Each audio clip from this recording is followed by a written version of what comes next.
प्राचीन काल में हरिश्चंद्र नाम के एक राजा हुए। वह अपनी प्रजा में सत्यवादिता, दान, परोपकार आदि गुणों के लिए प्रसिद्ध थे।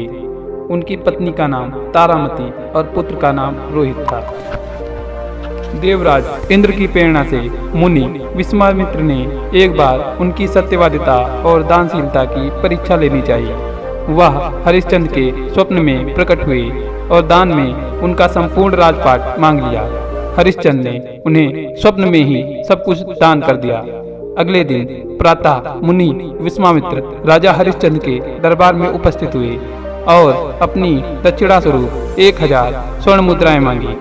हरिश्चंद्र स्वप्न में अपना सर्वस्त्र दान कर चुके थे। अब दक्षिणा चुकाने के लिए कोई साधन शेष न था। राजा हरिश्चंद्र के द्वार से मुनि बिना दक्षिणा लिए चले जाए, यह संभव नहीं है। कोई उपाय न देख हरिश्चंद्र ने दक्षिणा चुकाने के लिए स्वयं को बेचने का निर्णय लिया।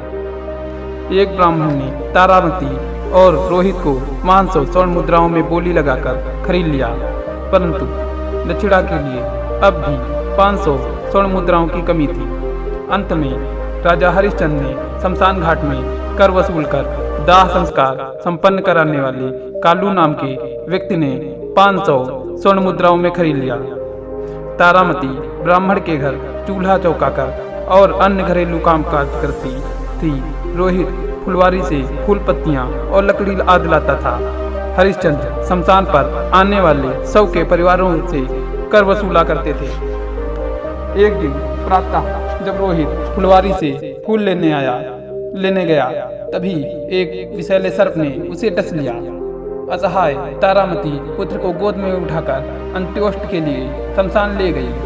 हरिश्चंद्र देखते ही उसे पहचान गया, किंतु ऐसे संकट के समय में भी उन्होंने सत्य और धैर्य को नहीं छोड़ा।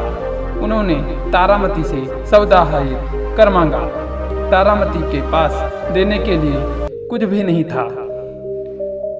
विवश होकर वह अपनी धोती का आधा भाग फाड़कर जैसे ही कर के रूप में देने के लिए तत्पर हुई, वैसे ही मुनि विश्वामित्र और देवतागण प्रसन्न होकर प्रकट हो गए।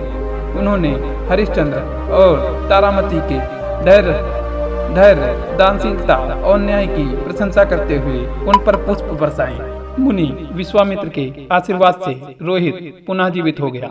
हरिश्चंद्र का राजपाट वापस मिल गया। वे सत्यवादी और दानी राजा के रूप में सदा के लिए अमर हो गए।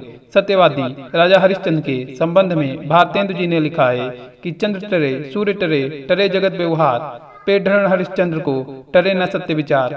यह कथन बिल्कुल ही सही है। धन्यवाद।